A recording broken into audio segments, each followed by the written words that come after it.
আসসালামু আলাইকুম, কেমন আছেন সবাই? আশা করি ভালো আছেন। আজকে তৈরি করে দেখাবো আস্ত কোয়েল পাখির রোস্ট। এই রোস্টটা খেতে খুবই সুস্বাদু এবং পুষ্টিগুণে ভরপুর। রোস্ট করার জন্য আমি এখানে 6টা পাখিকে এইভাবে কেটে ধুয়ে নিয়েছি পরিষ্কার করে। যেহেতু আমি আস্ত রোস্ট করব, তার জন্য আমি এভাবে রেখেছি। আপনারা চাইলে কেটে নিতে পারেন। এখন একটি প্যানে পর্যাপ্ত পরিমাণ অয়েল দিয়ে দিলাম হলুদ, লবণ মাখিয়ে রাখা কোয়েল পাখির মাংসগুলো। সবগুলো মাংস একসাথে দিয়ে দিলাম। এখন এই মাংসগুলোকে আমি উল্টিয়ে পাল্টিয়ে 4 মিনিটের মতো ভেজে নিব।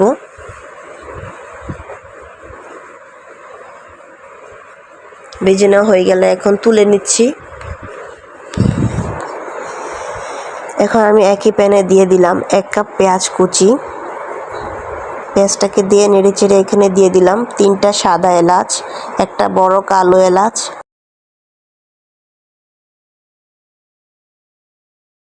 4 টুকরো দারচিনি, লং, গোলমরিচ। এখন দিয়ে দিলাম 1 চামচ আদা বাটা, 1 চামচ রসুন বাটা। এখন এই মশলাগুলোকে আমি হালকা ব্রাউন কালার করে ভেজে নিব।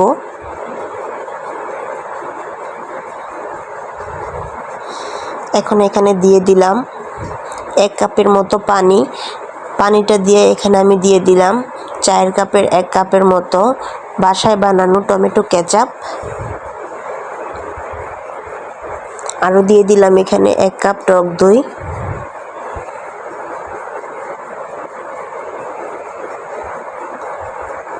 আরও দিয়ে দিলাম এখানে 1 চামচ মরিচের গুঁড়া, 1 চামচ ধনিয়া গুঁড়া, স্বাদ মতো লবণ, 1 চামচ গরম মশলা গুঁড়ো। এখন এই সবগুলো মশলা আমি কষিয়ে নিব। কষানো হয়ে গেলে উপরে তেল চলে আসলে এখানে আমি দিয়ে দিব ভাজা কোয়েল পাখিগুলোকে দিয়ে এখানে আমি 3 কাপের মতো পানি দিয়েছি। আরও দিয়ে দিলাম 1 চামচ চিনি। এখন সবগুলো একসাথে ভালো করে নেড়েচেড়ে ঢাকনা দিয়ে ঢেকে রান্না করব যতক্ষণ না পর্যন্ত মাংসগুলো সিদ্ধ হয়ে পানিটা শুকিয়ে মাংসের ঝোলটা গাঢ় হয়ে আসছে।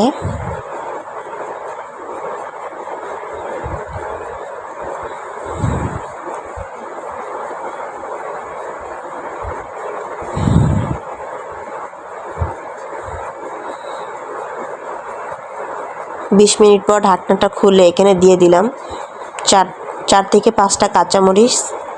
আর দিয়ে দিলাম এখানে 1 চামচ ঘিটাকে দিয়ে নেড়েচেড়ে আরও 5 মিনিটের মতো জাল করে নেব।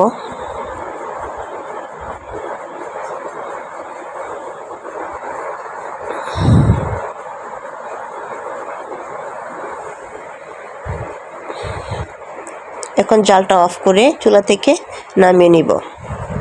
তৈরি হয়ে গেল আমাদের কোয়েল পাখির রোস্ট।